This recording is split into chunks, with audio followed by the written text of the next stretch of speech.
Oh my God. Oh my God. This basically is just like unrestricted, unfiltered access into how the CIA operated at the time and what they did. This offers like direct proof. All right, we're going to talk about the JFK assassination files that are being released. A question I have on my mind is if they're releasing the JFK assassination files, why have they not released the Epstein files? 60 years, we are finally getting access to some government files related to the assassination of John F. Kennedy. There are 80,000 of them, so we've got a whole team of CBS News people working their way through the documents. That includes Caitlin Huey-Burns, who's going to join us now. Caitlin, good morning. What have you and the others found so far? Hey, Tony, good morning. Well, President Trump told reporters ahead of this release that there would be a lot of reading to do, and boy, he was not wrong. I can personally... Did you see the parts on the Hungarian Revolution? I did. I mean, but this is like, guys, the CIA actively played a role in mass instability against a foreign adversary like the USSR. Like, yeah, that still doesn't change the dynamic in general in terms of like overall discontent with the USSR.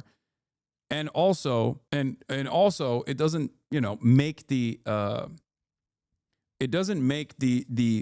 Russian actions in that regard in terms of suppressing any sort of movement against the USSR that was fairly violent appropriate. Like it's okay to recognize the wrongs of previous socialist formations. I certainly do.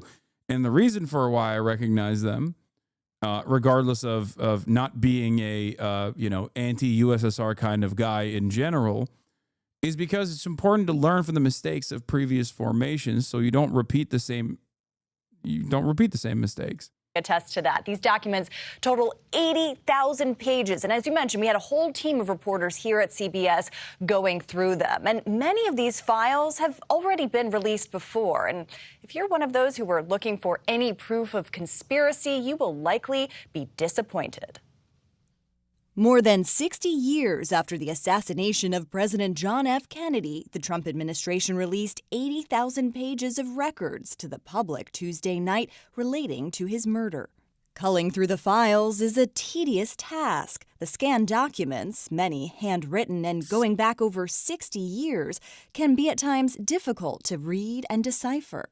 Lee Harvey Oswald, the man who shot Kennedy in November of 1963, is mentioned 55 times in the documents, including in this 79-page summary of CIA surveillance operations that monitored Oswald's movements in Mexico City, where he visited the Russian and Cuban embassies ahead of the assassination. And the JFK files revealed once again the government position that it was actually Cuba. Hey guys, Lee Harvey Oswald, not a Navy intelligence officer. Okay. Definitely not like, actively engaging in disruptive as a member of intelligence. Certainly not engaging in following the CIA handbook field manual of like disrupting any sort of revolutionary action from taking place. It's actually real. He didn't visit those embassies as a Fed. He visited them as a sympathizer. Definitely a Cuban asset, not an American one. In this letter written in 1978 from a man to the British ambassador in Washington. In it, he says he told... I'm so glad that they revealed this, something that they've, said over and over again. Immigration officials in London that in July of 1963, just 4 months before the assassination of a plan by Oswald to kill Kennedy. It's possible, which is what makes this so scary. Wait, what? No. But so far, the trove of mostly unredacted files show there is nothing that changes he was the sole assassin. The documents, they don't show a conspiracy. David Barrett, a professor of political science at Villanova University who studies the Kennedy presidency, says that while these files are not a smoking gun, they provide government transparency. Maybe it will lessen the suspicion that the FBI or the CIA or some other government leader or agency were involved in a plot to kill Kennedy. The Trump administration says the release represents a campaign promise kept, a promise he made the day Robert F. Kennedy Jr. endorsed him. I have never had more people ask me, please, sir, release the documents on the Kennedy assassination, and we're going to do that. And during a visit to the Kennedy Center on Monday, he announced they were ready to go. So people have been waiting for decades for this. I don't believe we're going to redact anything. Now, anyone can see these documents on the National Archives website, and more are going to be added once they are digitized, but others still remain under court seal. Now, you may remember the president's executive order also demanded the files from the assassinations of Robert F. Kennedy and of Martin Luther King Jr. to be released, but it's not yet clear when those will be published. Gail? All right, Caitlin, got it. Thank you very much. I hate when this chat becomes the Alex Jones of the left moment. Something like this happens. What do you mean? My favorite fact about Lee Harvey is that he visited the USSR and Cuba with the intent of denouncing his American citizenship, only to be found too annoying by the USSR, and he tore up his passport for no reason. Yeah, and then with very little scrutiny from the American government, was allowed to return and operate freely inside of U.S. boundaries. I find that very interesting, personally. I guess it's one of those. It is one of those conspiracies that I'm like not firmly on the government side on. Like I think that the established narrative is not the correct one. I don't think it is. Let's continue with the JFK stuff, because the original anti-imperialists who were smeared as so-called tankies were correct. The commander of the U.S.-backed insurgents in the violent 1956 counter-revolution attempt in socialist Hungary, General Bela Karali, was a CIA asset. This has been confirmed by the JFK records. So my attitude on this is the same attitude that I have with discontent in general in under Soviet rule. Okay, I don't think that the actions of the USSR were appropriate, regardless of the fact that the CIA certainly played a role in this. Now, the CIA playing a role in this doesn't also change the dynamic that there was also real discontent. No country is powerful enough to whip enough votes or to create this level of backlash. They can only exacerbate existing tensions. Okay? As far as the discontent, goes, of course the CIA was helping the Hungarian counter-revolution. Like, it's just not. This is basic CIA shit. That's not surprising to me at all.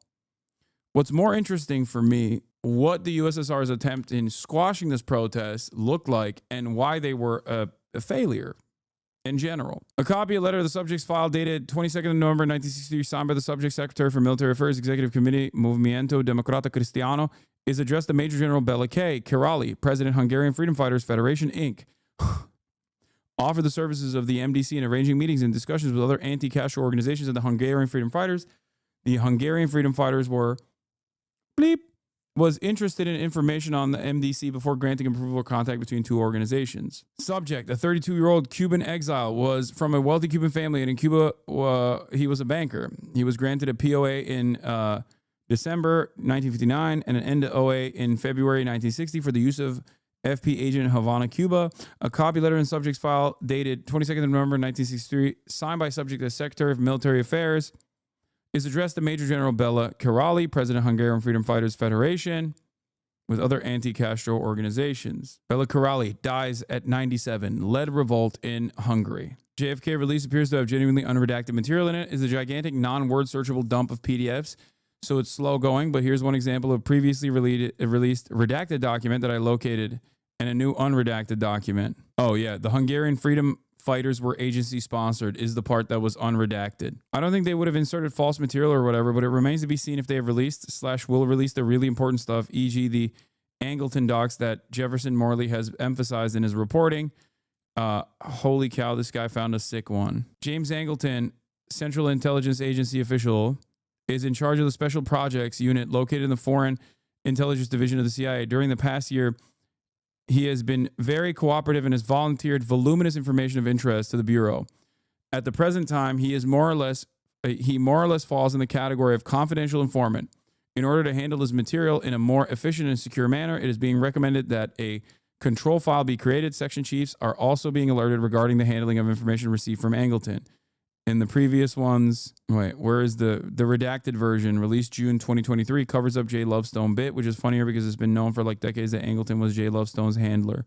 So Noah is like pouring through the data and looking at what was previously redacted and is now unredacted in this data dump. It is very much searchable text. Upload the Google Drive as Google Docs and download the document and upload to AI. Jefferson Morley says, this morning at 8 a.m., I can't search these new JFK files. I hear you cry. Alas, the National Archives/Trump team failed to take the simple step of OCRing the released JFK files. But fear not, fellow researchers. The Mary Farrell Foundation is coming to your rescue.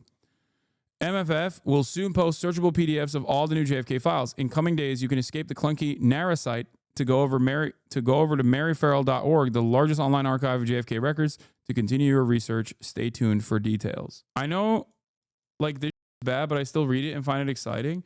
No, I don't think this is bad. I think it's not bad to understand how it's not bad to understand how the American government operates, especially the CIA. Like, I think the more informative stuff here is not to like arrive at a truth about who actually killed JFK. It's more so to get unrestricted, unfiltered access into how the CIA operated at the time and what they did. This is proof of a lot of the things that leftist tankies, whatever you want to call it, will openly talk about in terms of like what the clandestine operations of the American State Department, the statecraft, looks like. This basically is just like proof of a lot of the things that they talk about, and they are the ones who oftentimes put the unredacted pieces of information together. Will this help me lose less on my polymarket bets that are longer than the list of American war crimes? Here's Jefferson Morley. He's formerly of the Washington Post, author of The Ghost, The Secret Life of CIA Spy Master James Jesus Angleton. Jefferson Morley is at least according to Noah, a trusted resource on JFK-related information, so I trust him as well. He says, while we continue to look through the new JFK documents, a couple of observations. First, this is a breakthrough. The absurd and suspicious redaction that have denied us the full story are, for the most part, removed. We know why JFK wanted to splinter the CIA into 1,000 pieces and scatter it into the winds. Because as Arthur Schlesinger told him, the CIA was effectively usurping presidential authority. The agency censored Schlesinger's case for 6 decades to obfuscate the reality of CIA power. Schlesinger warned JFK that CIA encroachment on the traditional functions of the state undermined his ability to conduct his own foreign policy independent of CIA. No, this isn't a smoking gun, but that doesn't mean it's historically irrelevant. Far from it. Schlesinger's memo lays bare the origins of JFK's mistrust of the CIA, which continued for the rest of his presidency. Kennedy's suspicions were matched by CIA alienation from JFK's liberal policies. This was one cause of the assassination. The way I explain it is like everyone basically knew that this was the case, but this offers like direct proof, if that makes sense. A ton of Israel/Mossad mentions in the JFK files about Angleton. Yeah, of course. JFK files reveal CIA Israeli intel pipeline. But once again, a thing that we know, right? A thing that we know that is well established, that everybody fucking talks about. But now there's more proof for it. This is not shocking or surprising. This is more so just additional proof for a thing that everybody understood was the reality. Yeah, the only continued redaction from the JFK documents has been look. James Angleton's CIA underpart emanated from a liaison agreement which CIA maintained with the Israeli intelligence service and from other sources under the control of Angleton. Much of the information developed by Angleton was not disseminated within the CIA, but he felt that the data should be passed on to the Bureau. Alan Dulles gave him authorization to handle dissemination in this matter. We continue to receive information of value on a regular basis. Maybe the most damning, the CIA put contaminating agent in Cuban sugar headed for the Soviet Union. Also under the heading of old business, there it is. I remember the hue cry, especially in Carl Kazin in the White House when, bleep, this was initially redacted. Here it is, unredacted. Also under the heading of old business, I will remember the hue and cry raised, especially by Carl Kazin in the White House when the agency injected a contaminating agent in Cuban sugar bound for the Soviet Union. Shortly after the Cuban Missile Crisis, there was a disposition in Washington to re-examine the Bay of Pigs, and the fact that several Alabama National Air Guard officers lost their lives in the Bay of Pigs was surfaced, with surprisingly little excitement at the times. Can you explain why the CIA isn't what it used to be? Capitalism and shitification. It impacts all orifices and the organs of the state, as well as every other aspect of our lives. I genuinely think that. I think like the private-public partnership and the like funding being limited, I guess, even though they have expansive budgets, has definitely changed. Like they won, you know what I mean? They won the Cold War. Capitalism won, socialism lost. And in the process, I think year over year, the deregulation, the deregulatory aspects, and the lack of interest in like, or the lack of appropriate avenues and targets for the CIA made it so that it was no longer as necessary, as needed in the minds of those who control at least the funding structure. It's not because everyone is more aware and connected in the present day. I don't think so. I mean, look at Israel, dude. Everyone is incredibly connected to the crimes of Israel, many crimes of Israel, and yet people seemingly turn the other cheek and look the other way and still call me a, for example, for accurately explaining what Israel is doing. The CIA is a terrorist organization. Yeah, this video, isn't this the video? This episode is brought to you by Nebula. This is the video that got second thought, a visit from the Department of Homeland Security, no? In some ways, people were more informed in the 50s and 80s because journalism existed in a meaningful way. Maybe. Unsurprisingly, this entire page was previously redacted. Turns out the FBI and CIA jointly bugged a ambassador's office, and CIA panicked and shut it down when Hoover planned to tell the Senate that it was a CIA operation before asking to start it up again later. More CIA domestic contact service activity. 1800 is quite a lot of businesses participating in the commercial cover program to backstop aliases from U.S. military and intelligence personnel. The U.S. didn't want to admit that it collected against friendly foreign countries and also concealed the existence of a program describing technical penetration of foreign diplomatic establishments, all the modern versions of which I'm assuming were blown by Snowden anyways.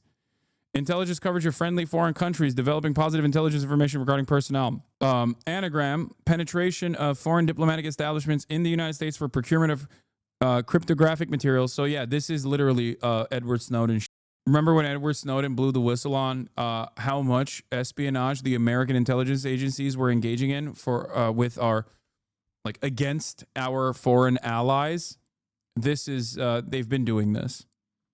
And we now know about it, not because of the revelations in the document, in the JFK documents, but we know about it because Edward Snowden blew the whistle on it. Continue from the previous memo. This doc was initially notable for confirming the existence of PROHO, but in 2023, they still wanted to postpone releasing all the info about all technical collection programs against Soviets under a catch-all clause to protect national intelligence and defense interests. A 1973 memo from CIA's ORD, Office of Research and Development, that as of 2023, withheld info about CIA and Bell, now known as AT&T, testing microwave technology to intercept domestic telecommunications. A lot of this stuff also is you know, it didn't go anywhere. That's the other thing. When you look at the conspiracy theories for too long, sometimes you end up falsely assuming that like MK Ultra was a massive success or whatever. You know what I mean? That like CIA's implementation of like hypnosis, for example, was successful. Like a lot of that stuff was not successful. Domestic tests for agency research and development efforts continued. This describes the CIA admitting to being able to basically covertly tap into most any U.S. telephone networks, landlines then, and also developing sensors and tech like FLIR, far-looking infrared, in the early 70s. This, I think, is part of the reason. I mean, from what I understand, the American infrastructure is still very bad. Like telecommunications infrastructure is still very bad, that China was able to penetrate it with ease.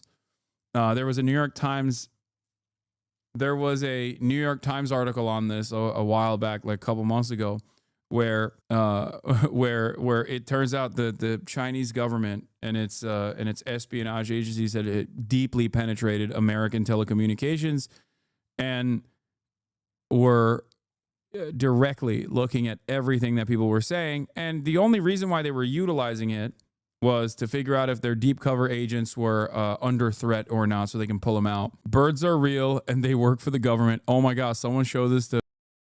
oh my God. Oh my God, hold on. Ain't nobody show this to Adapt. He's going to lose his mind. Oh my God. Adapt was right. This was a previously redacted piece of information. Let's take a look. G. Trained birds. Birds have been trained and tested in the United States to carry small intelligence collecting packages such as audio surveillance devices, small cameras, and current measuring devices. Any data collected from unwitting domestic sources would have been used only for engineering purposes and then destroyed. Adapt! It's real! They have to redact this again. Yo, my apologies to Phase Adapt. Phase up. He's been on this for a long time, dude. He's been talking about how birds have been used by birds have been used for espionage for quite a while now, and it turns out he was right. NSA participated and controlled most elements of the U.S. material. Oh, shocking. Redacted memo about intelligence coverage of diplomatic representatives of friendly foreign nations, with a particular warning the U.S. officials working closely with French, British, Israeli, and German intelligence officers. So this entire memo was redacted. Let's take a look. Intelligence coverage of diplomatic representatives of friendly foreign nations.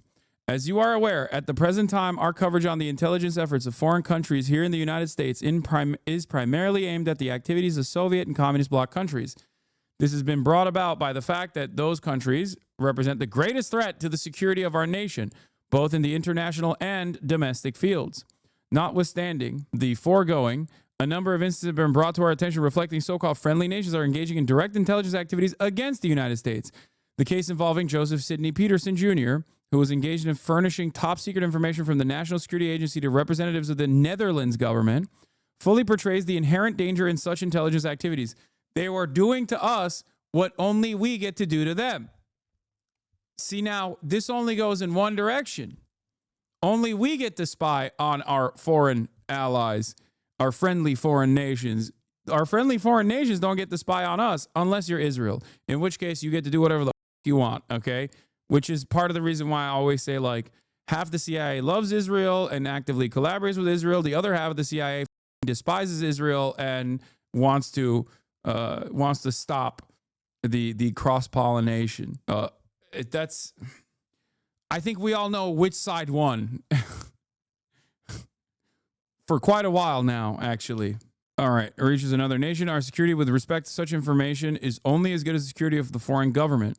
The purpose of this memorandum, therefore, is to alert you to the necessity of promptly bringing the Bureau's attention any information developed indicating representatives of foreign countries are engaged in intelligence activities here. Our basic policy is to conduct investigations only in instances where we receive allegations indicating an individual representing a foreign nation is engaging in activities in violation of our laws or otherwise constitutes a security menace. The Bureau is aware that the French, the British, the Israelis, the Germans, and a number of other nations either have regularly assigned intelligence representatives in the United States or, from time to time, send such representatives to the United States.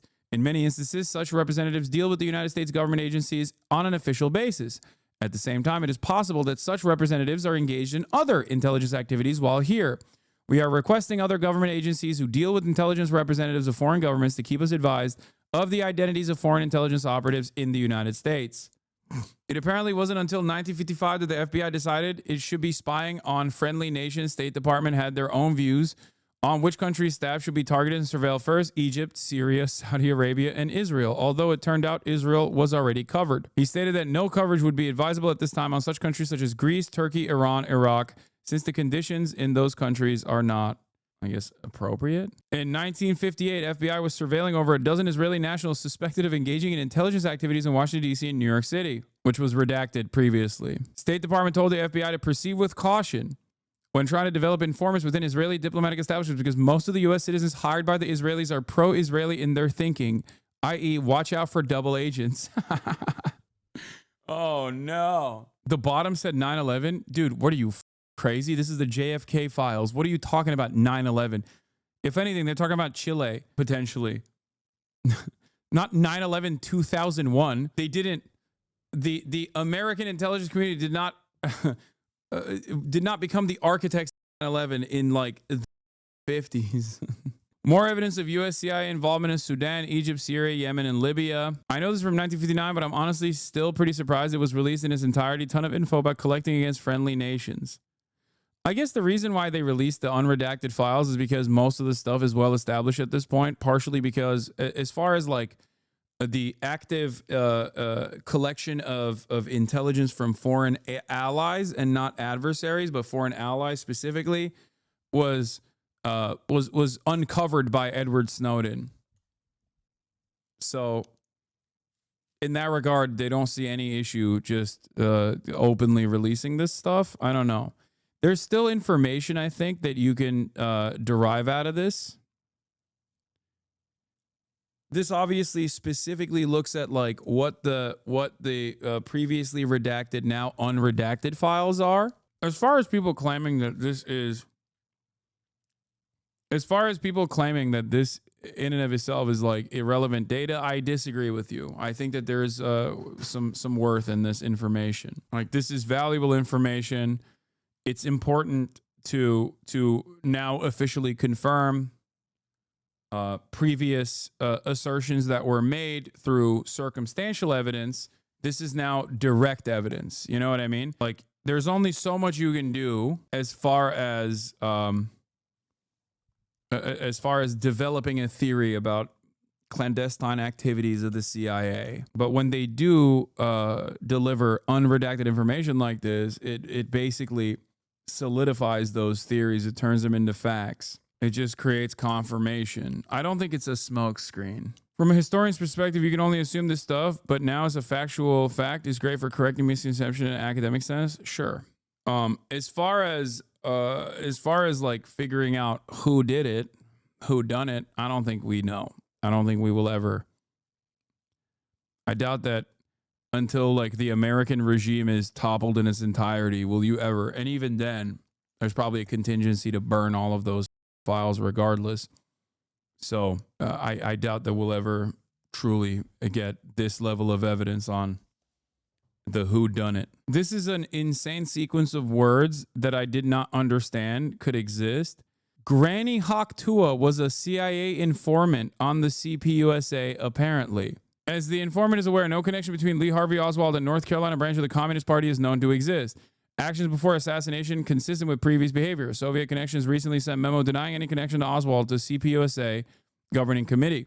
Opinion among membership divided on cause and justification of assassination. Party weapons appear to be accounted for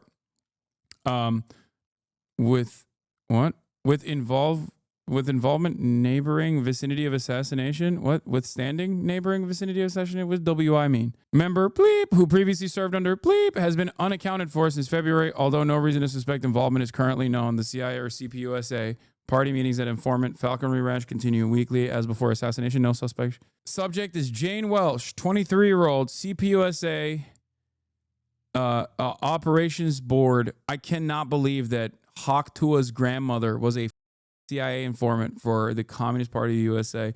What the hell? So Hawk Tua is a psyop. Schizo's confirmed. Schizo's vindicated. Schizo's vindicated again. God damn. It's a joke, dude. Falconry Ranch equals Hawk. Yeah, I'm joking. I don't think this is real. But it's fun to entertain it. Hawk Tua's girl's grandmother breaks silence and reveals one wish. Hawk Tua girl, whose real name is Haley Welsh, has posted a video on her Instagram account. The sweet montage set the small town talk shows clips of the meme star doing her makeup in bedroom and stroking horses' muzzles. Close relationship with Granny Jane, who Haley appears to be devoted to. Speaking publicly for the first time, Granny Janey revealed her response to the viral meme, as well as her one wish when it comes to her granddaughter. Granny Janey said, "I don't know how to feel. It's crazy. I never thought anything like this could happen. It's too much to comprehend." She hopes her granddaughter will still stay near her for the rest of her life, stating, "I just want her to stay with me as long as I'm here." Internet sensation Hawk Tua girl. How do we know this is like the same person? But this is so stupid. These people are so dumb. I mean, it's a meme. Granny Janie. Was she also hawk-toing, spitting on that thing? Read the last line. What is the last line? She has been offered $600 to spit in a jar and send it over to... Man, y'all are dumb as... This is a classic go back on the video moment. Like, you're so stupid, chat. Stop. God damn.